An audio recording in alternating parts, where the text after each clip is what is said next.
border of Tunisia and Algeria. Whether maritime or terrestrial, it's a well-guarded border and has been for a long time, around the strategic fort of Tabarka. This morning the weather is mixed, the wind's blowing, it's been raining, and surprisingly the ground is still very green. It's not yet the crushing heat of the summer days when the mass of holidaymakers passes the border posts of West Tunisia.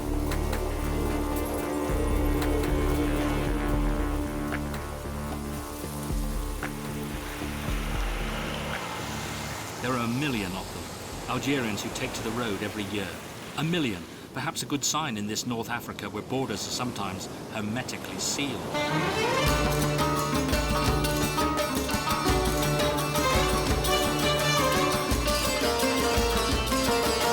The beach is deserted, apart from a few fishermen who are taking advantage of the storm to repaint their boats.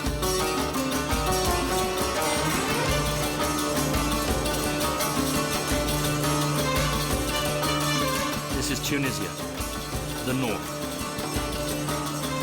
A sparse population, virgin landscape, plains and mountainous massifs, the Djerba, points and capes. In the distance, at the end of this 25-kilometer peninsula, is Cape Fina, which separates two worlds, maritime towards Rafraf, lagoon towards the mouth of the Djerba, which has its source in Algeria. Free rivers that run without drama and know no borders.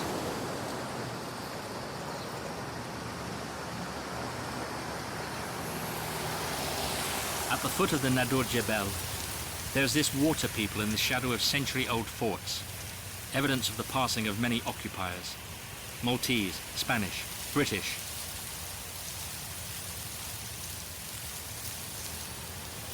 Gar El Mel, population 5,000. A town of farmers and fishermen, some content with the lagoon, while others go out to sea, well beyond the Rafraf rock.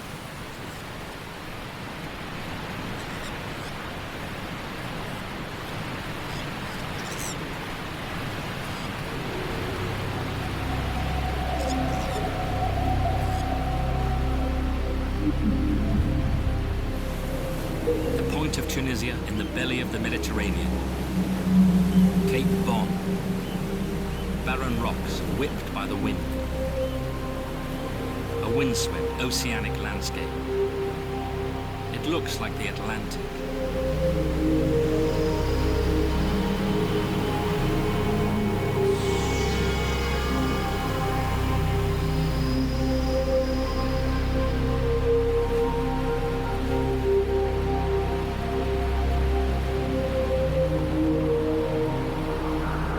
Still within a few kilometers of Cape Bon, the biggest wind farm in Tunisia.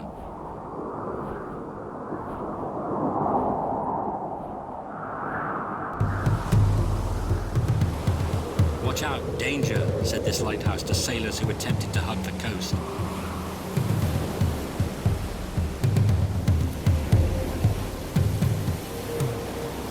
Ill times have befallen this vessel, eaten away day after day on its starboard side by the breaking waves. Dizzy with rust. In a few thousand waves, there will be nothing left.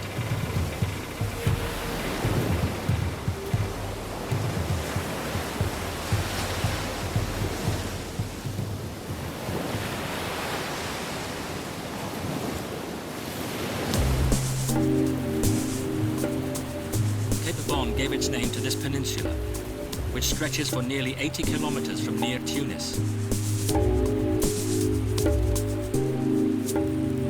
It's a land of farm workers and nomadic seamen, brothers to the swell and the spray, experienced to a life of resourcefulness and severity.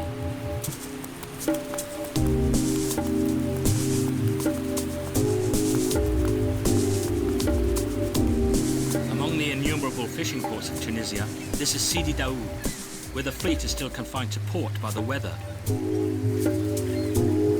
The Matanza will wait, that ancestral form of fishing where banks of tuna are trapped in enormous nets.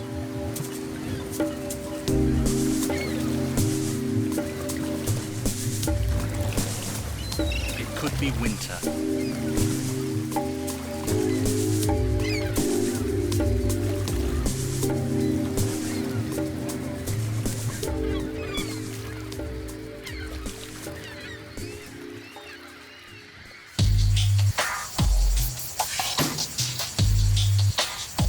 A change of light, a change of colours for another portrait. The infinity of ochre land streaked with olive trees. Thousands of plantations set out in staggered rows according to ancient practice. This is Tunisia on the south side, the land side.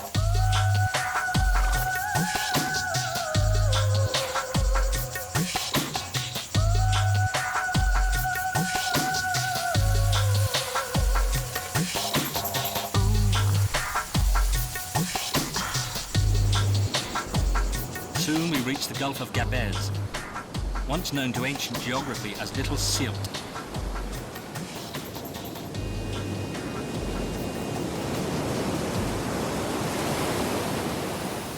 This is a strange place known for its tides, the biggest in all the Mediterranean, around 2 meters range between low and high water.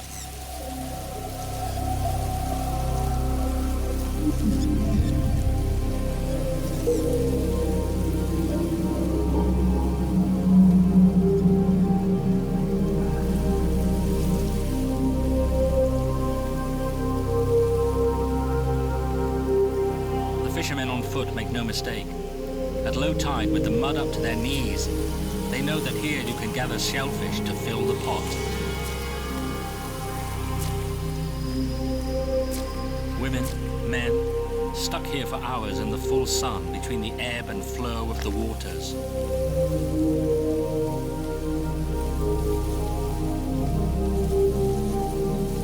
The sweating forehead that needs mopping, hands that are sticky and time that is pressing.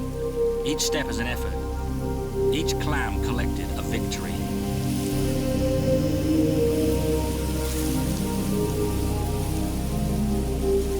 The Gulf of Gabes is known as the biggest reserve of shellfish and fish in Tunisia.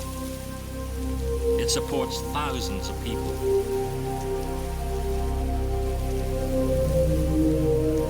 But what will it be in the future?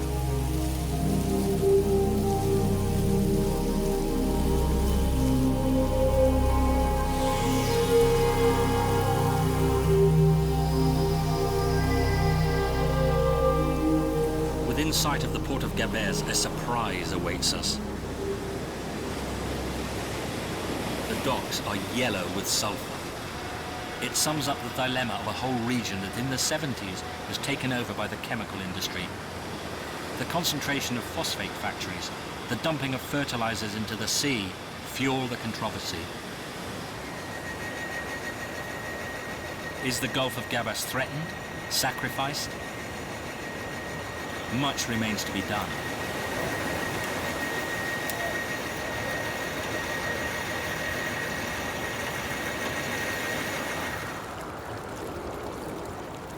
Sfax, now with a population of 500,000, and where you find red salt beds practically in the city centre.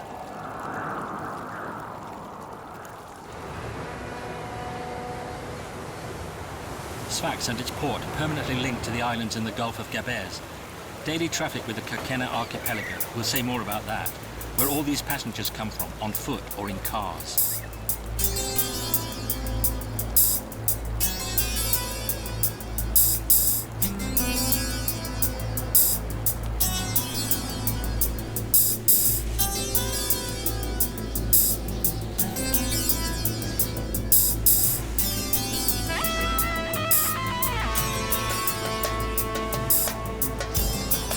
Ferries full to bursting too in the south, passing through the notorious strait that separates the continent from the island of Djerba.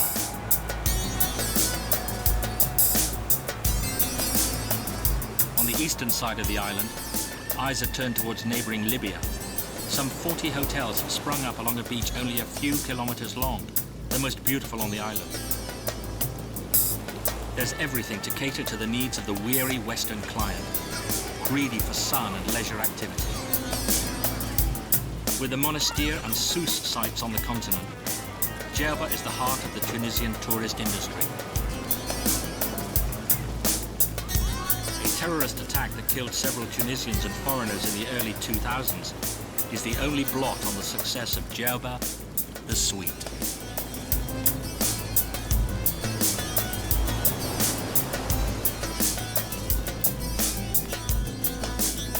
Djerba, the hub where cultures and religions mingle. A hot island so short of fresh water that they dig submarine pipelines to the continent to get supplies.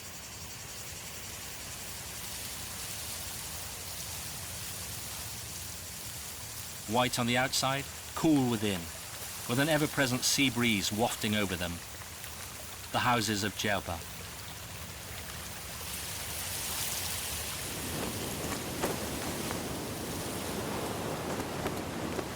It's 5 o'clock.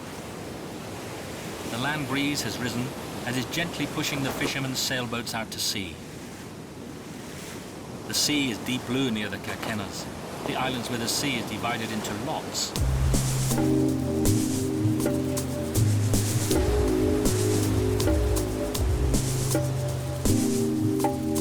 On the land, this graphic effect was seen in the olive groves. Here, in the Kerkennahs, these islands surrounded by high seabeds, the design is made with fish traps, immense geometry.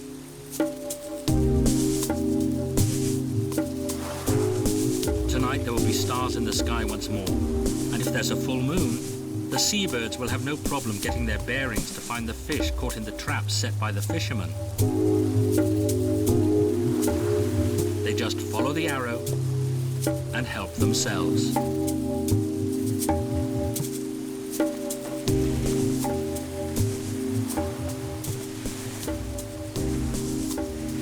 It's 5 o'clock. It's time to make some soothing tea.